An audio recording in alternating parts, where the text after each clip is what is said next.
Smack it. Woo! Hey, guys. Welcome back to the channel. Chaos Reborn is back, and we got more wrestling content for you. Today, we got 10 WWE matches JR and King made iconic with their commentary. We know back in the day, they had some good commentary, man. Especially JR with all, oh my God, he's broken in half. Oh my God, for Christ's sake, you son of... We know how he was. You know, King was like, when I go back and listen to King, he was funny sometimes, but most of his stuff was puppies and all that kind of stuff. As an adult, I just be like, you know what I mean? But it's still, you know, got the little nostalgic feel, but it ain't as what I used to like. You know, I used to like whatever. Anyway. Today, we check this video out. So before I start, like and subscribe, hit the bell notification, man, y'all. Come on, hit the button. It's free. It's free. It's free. You just hit that button, boom, entertainment every day. You feel me? Go ahead and hit it up. Hit your friends up. Drop it in the Facebook groups you in. Tell them, hey, go check out old boy, you know. He dropping some good videos. There's gonna be a lot of stuff coming y'all way. So go ahead and do it. So with that said, let me shut my mouth. Get to this video. Let's go.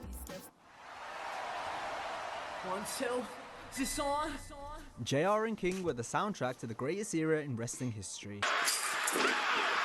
Ow! They formed a formidable partnership that contained an unmistaken chemistry. He's made more people alive than anybody alive. Than anyone alive? Well, that covers all the ground. I'm very biased. I apologize. While providing the lyrics to wrestlers' performances. Look at that stinking smile on his face. How in God's name can that human being be from this planet? You have no soul. You son of a bitch. You realize what you just done? Today we'll dive son into of a the bitch. lore of some great storytelling. Somehow I think The Undertaker may feel guilty, and he may think that he deserves it. That's why he's telling him, go ahead, give it to me. Oh, how dare you. How dare such you. an asinine statement. Courtesy of Jim Ross and Jerry Lawler's work. Man, This is a reminder. the good This days, match good is old a days. no disqualification. Oh, what? Since when? Since when? That's not right. He's reminding you, you idiot. As we excuse highlight me. 10 matches they enhance with their fantastic commentary. Get up, Taker, get up. He's still got that damn chair. Smack it. Woo! First, let's highlight an honorable Smack mention. the hell out of Much him. more of a big fight field than WrestleMania 18 in Toronto, Canada. The immortal Hulk Hogan versus the People's Champion, The Rock. Ross and Lawler helped this dream match feel monumental. They reminded fans just how special it was getting to see the Icon vs. Icon showdown. This is a WrestleMania moment. Quite frankly, a match I thought I would never, ever see. We'll never see Tyson and Ali. We'll never see Babe Ruth and Barry Bonds, but we are going to get to witness The Rock and the Hulk. During the match, JR's call of Hogan hitting the leg drop gave us chills. The importance and drama of the occasion could be felt in Jim's voice as he emotionally called back to the past, describing Hogan vs. Andre. Bang! He beat Andre with that move against Hook. The King emphasized how significant Rock hitting the People's Elbow on Hogan was, closing the book on a match for the ages. He must electrify move. It's one to the WWE People's Elbow. Ah! Given how both their wrestling careers were about to come to an end, WrestleMania 19 was the last time fans would see The Rock and Stone Cold wrestling at their best. This also meant it was the final time JR would call an Austin match, someone Jim had made feel larger than life with his commentary. He's going to raise more hell in this very ring than he's ever raised in his life. Meanwhile, The Rock was always one of King's favorites. Austin is 2-0 against The Rock. How can we forget that? You won't let us forget it. And more importantly, the rattlesnake won't let us forget it. Unlike the fans in JR, Lawler agreed with The Rock leaving WWE for Hollywood. What the hell is this, a handicap match? No, it's a sequel. This is when you're a movie star. You got to come do sequels. This clash of opinions made for a great back and forth between the two announcers all throughout Rock and Austin's Mania 19 encounter. They had a good feud, man. This, except this is personal. What do you think is Austin's best feud? What do you think is Rock's best feud? Or do you think it's just this? Let me know. It is damn personal. Perhaps both JR and King were sad that two of their favorites were about to be done, leading to both commentators taking it out on each other. They feel that The Rock has turned his back on the loyal fans of the WWE. Dang. How do you figure that? Explain that to me. I just said that that's how they feel. Why? That's I how guess they if feel, had a King. poll, I guess if these fans had an opportunity to be movie stars, they wouldn't take it, would they? Nope. See Austin wearing 2 knee braces. He's had a history in his career of knee problems. And I don't know if those things are exactly legal. Those things are made out of metal. They can be Yep. used as a weapon. Cheap. What the hell was he making knee brace out of? Cotton candy? Despite the bickering, JR was able to cleverly tie it back to the action as business began to pick up. Drink of that Hollywood Was that Hollywood water? Probably, yeah, sure. Those Hollywood good looks on that face of his, JR. I'm not worried, King, about Hollywood. For God's sakes, it ain't about Hollywood. It ain't about puppies. It ain't about nothing but a wrestling match between two of the greatest that have ever been in the ring. The match entered its most exciting point, and we saw some incredible near falls that Ross and Lawler couldn't believe weren't 3. Yeah, those matches is crazy, man. This referee can't count to Third 3. and final Rock Bottom got the win, allowing The Rock to finally beat Austin at WrestleMania. Big one! History has been made! While Rock and Austin shared a moment together after the bell, JR paid tribute to the 2 greatest. Rock and Austin had closed out the Attitude Era at WrestleMania 2 years prior, but now this was their one final farewell. Jim put it all into perspective as one more round came to an end. You are looking, ladies and gentlemen, at perhaps 2 of the greatest. When it's all said and done, that this business will have ever offered you. They gave you everything they had here tonight. The Rock and Triple H's 60-minute Iron Man match at Judgment Day 2000 was complimented tremendously by the commentators' analysis. I just can't get with the spitting in my face, man. I believe y'all can do whatever y'all say y'all gonna do. Don't spit in my face. The Rock has ever had in his career. Oh my God, especially like with Tetsuya Naito, how he spit in people's face. Like, we get into a real fight after that. Like, for real. 30 minutes long. That's the longest he's ever been in the ring. And that was in July of '98 with Triple H. With Right Triple now, H. This is officially the longest match The Rock has ever been in. And Triple H, let's tell it like it is. Yeah, but The Rock looks a little more tired. Lawler especially emphasized how The Rock worked over Triple H for a lot of the match by targeting the leg, something Ross expected the game to do given his reputation as the cerebral assassin. Tell you something, Cerebral I'm assassin. 15 minutes into this, and I think Triple H is... Oh, my gosh. That quadricep, that thigh muscle, the biggest muscle in your body, and The Rock trying to Charlie horse it up. Helmsy used underhand tactics Charlie to get himself horse it ahead in up. force, Oh my which led to a God. funny exchange between Jim and Jerry. If I were Triple H, you know what I'd do? Play defense. Yeah. I'm sure you never wrestled before, JR? Just me in the English language a few times. JR was on fire for the closing stages of the match. The Rock had to come out swinging before tying the scores up since he was initially on the back foot. He's now the SmackDown, the 28-year-old WWE champion, almost beheaded the game. Ross perfectly Almost sold the beheaded the chaos in game. final sequence, as The Undertaker returned to inadvertently give Triple H the win via DQ. Man, that choke slam was so beautiful. Shawn Michaels was the referee for the Iron Man clash, but 2 Man, years later he was competing against Triple H in an unsanctioned match at SummerSlam 2002. Hunter had brutalized Michaels in the build-up, and the plan was to do it again at the pay-per-view, something JR scolded the game for all throughout. Triple H wants to see Shawn Michaels in a damn wheelchair. And what kind of morbid, sick human being would even say something like that about another soul? About your best friend. He's an executioner with a PhD. It's always funny when they grab the rope and it just, Shawn's as decision soon as to they step touch back it, into the people just ring act like due it's to the just nature of HBK's injury, 30 given the times wrestling he was harder. up against. You say, well, JR, it's been 4 years. Oh Those my of you that God. ever had When a he hit his broken back on that, I am told it never fully heals. You never get over it. And you damn sure don't get in the ring with an athlete like Triple H. JR wanted the match That to just be sent stopped, chills down fearing my the back, longer that man. it went on, the greater the chance of Helmsley's plan of crippling Shawn coming to fruition. Just give it up, Shawn. You made us all proud. You came back. You did everything you could. Everything under God's son you could do, you have done. You have done. Tony That Merle, girl put you her know, finger in his mouth. Everything under God's son you could do, you have done. She really That's did. Tony Merle. Get it over with. And Shawn Michaels kicking out. Lawler then began to get behind Michaels as the Heartbreak Michael Kid with fought the back hoops against and the odds. chains. Neither commentator could believe it when Shawn sensationally got the win. My God, no. Oh, Michaels. 1, 2, 3. Triple H's heinous destruction of Michaels after the bell was lambasted by the announcers. Dang.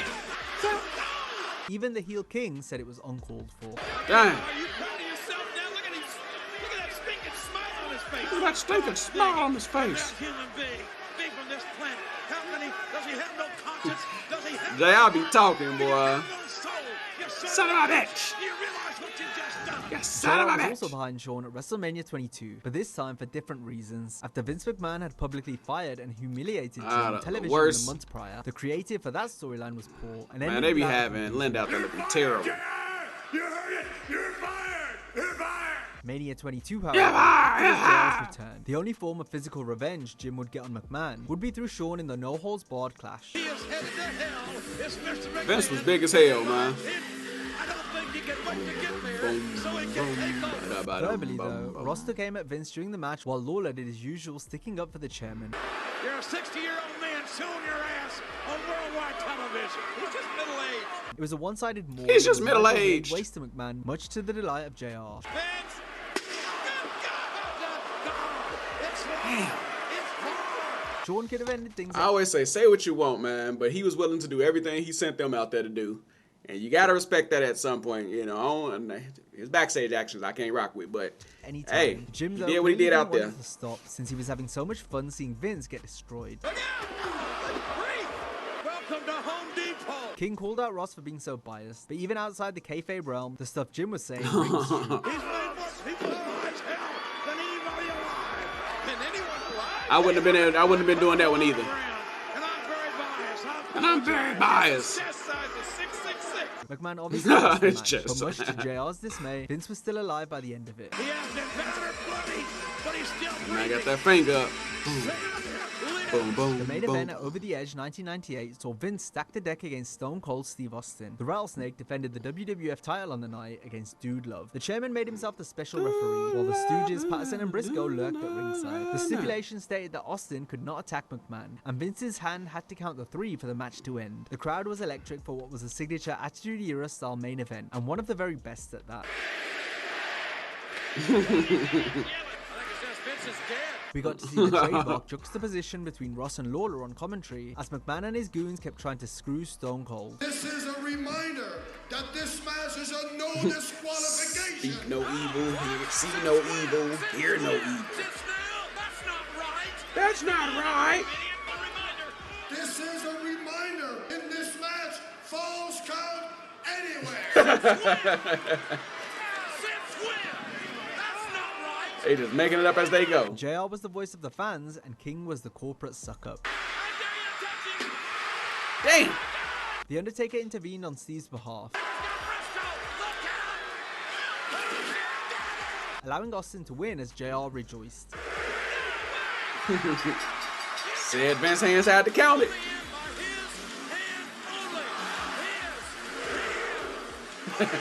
King, on the other hand, worried about Good the old condition days, of Vince man. and the Stooges. Look at poor Daryl Briscoe. Are you all right, Jerry? You reap what you sow. Perhaps the JR and You King's alright, Jerry? greatest work came together in Yeah. 1998 King of the Ring for the Undertaker and God, Mankind's this was Hell in a just Cell classic. ridiculous, The man. earth-shattering Everyone moment when knows Taker it. threw Mick off the cell was immortalized by the commentary. He was just like, JR went through many stages of emotion, from shock to concern to anger. We need doctors out here. If somebody can get off their butt in the back and get some people out here. There's no nets. And somebody again, you know, oh, they know how to fall. Look at that. they know how to fall. Ross and Lawler thought that was going to be it. So I tell everybody who says wrestling's fake. Wrestling's predetermined. Everyone knows this. But you think wrestling's fake? Bet. Just fall straight back on the ground. Back first. Don't brace your just fall back. Boom. And see if it hurts. Do it in the grass too. Don't fall down to your butt. Don't bend your legs. Just fall straight back. Boom. Smack yourself. If that hurts, now imagine doing it higher with someone pulling you down 1,000 times a week. You know what I mean? People think it's simple. It's not. It's a reason why there's so many wrestlers walking around these days beat up. Mankind can barely walk to this day. Undertaker can barely walk. Hogan barely walk. Matt with his back because of that damn leg drop, he can barely walk. You know what I mean? Like, it hurts. But yes, they do know how to like even out the pain. Because I mean, if you're gonna fall, you should even out the pain. It disperses across the whole body instead of one spot. Yes, they can do that. Yes, the mat is a little springy, so it's not like landing on complete concrete. But they do get slammed on the ground, on the cage, on the stage, all that kind of stuff as well. So it's not like it's just all sunshine and rainbows. You feel me? Just saying. you can imagine their surprise when Foley came back for more. I wouldn't even let him go out there. I'd be like, nah, fam, it's over King with. couldn't believe Mick was still standing before. Now they weren't sure if he was still breathing after getting put through the cell. That's it, he said. But somebody stop the damn man! The poor son of a... He's broken in half! That Hell in a stuff Cell lived up crazy. to his name in every sense. The announcers put over the heinous effects of the structure and the craziness of the men in it. They're in hell. Undertaker and Mankind are in Man, hell. to this Hell is day, in that's probably the Pittsburgh most brutal tonight. thing in They're both WWE. in hell, you're right, but both of these men men have claimed to like it in hell. Just when Ross thought he'd seen it all, thumbtacks were used in WWF for the first time. No! Good God Almighty! He's a human pincushion! Taker was victorious, but Mankind was never going to be the same again, something JR made sure to stress. These two men gave you everything Man. in their body. If you don't have some level of respect for Mick, man, I don't know what to tell you. Sing a lot in this Be a fan of business. something What else. about that? Take it easy, will you? Right. What's wrong with you? JR and King told a tremendous underdog story when Jeff Hardy challenged The Undertaker for the undisputed title in a ladder match yeah, on July man. 1st, 2002 That's when he episode got of the Raw. respect. Even though this stipulation was Jeff's specialty, the use of the ladder only made it easier for Taker to punish Hardy, which the commentators emphasized. He's going to make sure that Jeff Hardy is not able to walk out of this arena tonight. What a sick thought that is. Why? What a sick thought. Why? To cripple somebody. Hardy's back, his spine, back to that ladder, and the ladder could give a damn. It could give a damn about the anatomy of this human being. JR was firmly That move behind Jeff, nasty. while King wanted to see the Phenom retain while hurting Hardy along the way. Climb your asshole! Get out of here! Climb the ladder, Jimmy kid. fans were ready to see Jeff Make make himself yourself famous. at The Undertaker's expense. Get up, Taker! Get up! He's still got that damn chair! Oh my God! Climb that ladder, kid! Make yourself famous! Despite this, Hardy just It's always couldn't keep funny how they Taker can't down. climb the ladder when they need to. They just had a bunch of energy, then all of a sudden they're like, The announcers I did can't everything to climb, make this a it's- star-making moment for Jeff. it's 1 inch high. Raise it Jeff Hardy's hand! What the hell is that? The Undertaker and Kane is one of the greatest stories WWF ever told. Man, I JR still and remember when King that played happened. a crucial role in telling this Oh tale by my putting it God. into context. At WrestleMania 14, they painted the picture I from both missed this. Taker and Kane's perspective. The heel Lawler I stuck remember up with watching the this Big match and I was Red just Machine, like, while damn, Ross what is it going to take to Phenom. beat The this Undertaker man? caused You got to tombstone the him death 3 of his mother and times. father and the disfigurement of his younger brother. And You think you can kill that does not wish to perish, huh, Kane? Something along them lines. That was that moment when he walked into the flames. That's that. for years, The Undertaker... That's when he came back. That's right, that's what I didn't have cable at the time, so I think I had to watch that on Shotgun. And for years, The Undertaker thought his little brother, Kane, was dead too. Jerry agreed with Kane and Paul Bearer, who blamed The Undertaker for Kane being the way he is. Meanwhile, Jim was sympathetic towards Taker. Somehow I think The Undertaker may feel guilty, Oh, and he may think that he you deserves son. it. That's why he's telling him, go ahead, give Miss it to me. Taker. Oh, how dare you insinuate such an asinine I mean, It was a very physical match. Bearer. Oh, Ooh, yeah, I remember that. As Undertaker had to pull out all the stops to defeat his brother, who kicked out of numerous tombstones which shocked the commentators. Yeah, that first one I thought was ugly. I was like, dang, man. The brothers' destruction was far from over. This match and the announcers' calls help embody the chaos. I've seen wars between smaller countries with less intensity than this. Another gripping piece of Kane's art came when he first showed his face to the world on the June 23rd, 2003. Yeah, that's when it The all Big went Red to Monster hell. battled Triple H in a mask vs title match. The game couldn't put the Big Red Machine away. We're gonna see that face. It's gonna be Kane lives. What? The Big Red Machine is alive. But it was essentially a handicap match, since Kane had They to did- contend ah, with man, and they eventually ruined succumb to Kane's character Evolution's so much. interference. Can you feel it? You feel it? Can you sense it? Triple H is about to see it.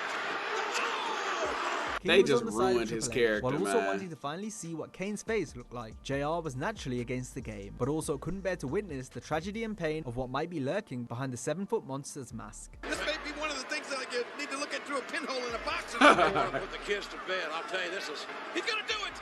This is it. JR and King each sold how horrified they were to see Kane's face. Oh my God. It was as if they'd That seen was a so horror villain stupid. survive at the end of a movie, only to come back stronger for And the that boy, sequel. that line he had, that was all the way back here. Hell is that? Like, let that go, fam. Get a shot of that face. Is that a human? Boom, In Booker boom. T's quest to defeat Boom, Triple H for the boom, World Heavyweight boom. Championship at WrestleMania 19, Booker's criminal past was a key point of contention in the future. Worst storyline. Top 3 in WWE, in my opinion. I'm sure that you all can rattle off 12, 13 other storylines that you can say is worse. Just my personal opinion, one of the absolute worst storylines WWE has ever produced. They did all that. They played the racial lines, the stereotypes. They did all that. They talked about how he trash, how he ain't worthy, how you can't be the man because of who you are and what you are and all this. And then for him to lose, and it took 23 seconds to get the pin. That was such bullshit. Like, it was like a statement-making moment. Like, yeah, you will never get there, nigga. You know what I mean? That's just how it felt to a lot of black people watching that at the time. And then I ain't gonna talk about how he's booking these days. That's for another time. With the game proclaiming how That's for someone another like time. Book shouldn't be world champion. Somebody like you doesn't get to be a world champion. A sentiment Lawler agreed with on commentary, while JR was the voice of the people like always. At Mania 19, their difference in opinion was noticeable right from the entrances. You don't want some street thug being a champion, do you? I'm not even going to signify that with an answer. King took aim at Booker for his troubled upbringing compared to the squeaky clean Triple H. You say, yeah, you're with the WWE. Yeah, Triple H is our world champion. Oh, I can't imagine going around saying, yeah, Booker T's our world champion. You know Booker T, the guy whose family portrait is a courtroom sketch?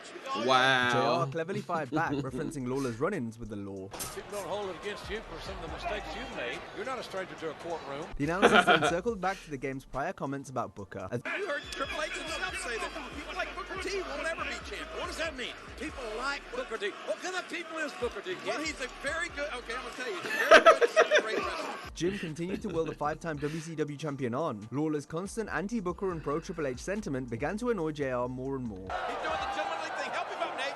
Not acting like a gentleman to me. He's trying to help Booker T back. Oh, good God. Nobody's going to believe that garbage. So he's trying to help him up. Back there, Ray. Clumsy Booker T fell on down the step. In this matchup. Terrible. Oh, Flair. He bumped the get the hell down. Flair had no business up on the apron. He attacked the Nature Boy for no reason. Call him, please. That's assault. This dude was bugging, man. And Flair gets... This is very disrespectful on the part of Booker T. Flair has no business up there, damn it! And Booker T Houston hangover. He may be completely ripped and torn. Are you worried about his knee when he landed right on Triple H's head? Why don't you run down and give him mouth-to-mouth resuscitation if you're so damn worried about it? Yeah. Referee Booker, get the foot on the rope. Foot on the rope, Flair. Put on the rope. Put on the ropes. Good call, ref. He's a very observant referee. Oh, good call, Ref. Good call, Ref. They was going The back match and may forth not that have ended whole on a night. strong note, as Triple H took an age to cover Booker before scoring the victory after just one pedigree. But JR and King's performance helped make 23 this a memorable seconds. bout. Triple H got the pedigree. I think Nate's going to have a stroke. He's got the hand on it. And it's over. It's over. Now, if you enjoyed this video, be sure to check out 23 our similar video of 32 seconds. minutes of WWE fans hijacking matches. Hope you have a great... Ah, man. A lot of great moments, man. Like I said, they was a great duo. They didn't go all the way back to Puppy's JR. So, you know, because that's what he was in the like 90s. A lot of that was puppy stuff. But, you know, JR was JR. I mean, King was King. They was a great duo, though. I always liked the back and forth that they had with each other. They played well together. You had the good and the evil, the yin and the yang. They bounced off each other. You know, good stuff. But like I said about that last one, it was one of the worst storylines ever, in my opinion. Like, it was never a comeuppance moment. It's a lot like a lot of Stephanie's storylines. It's never like that comeuppance moment. You know what I mean? Only time it happened was like against Ronda or something like that. Y'all probably hear a siren, don't you? People may not know, but I live near like a major hospital in Chicago, so whenever they have any kind of emergencies going on, I'm gonna hear those sirens go past. Sometimes you hear the helicopters and all that stuff. Anywho, yeah, man, great video though. Shout out to the boy. I'm always enjoying the videos. You know, the link is always gonna be in the description down below too if you want to just check the video out for yourself. But man, I miss that duo together. I like Cole now. Cole under Vince was annoying as hell. And it was mainly because of Vince. And he wouldn't just shut the fuck up in their ear and let them do them. Now you see them, they're enjoying themselves. They talk more, they laugh more. It's more banter. It's all around better now. So, you know, I like that. But I'm glad that they're able to, you know, free themselves a bit more. But great moments from this one. If I can go back in time, I would appreciate it a lot more. You know, hindsight 2020, you never realize what you got until it's gone. But that's life. Thank you all for watching. I appreciate it. You know, subscribe to the channel. If you want more, it's going to be a lot coming your way. Appreciate you all coming through. Share with your friends, all that. I'll see y'all next time. Kaos out.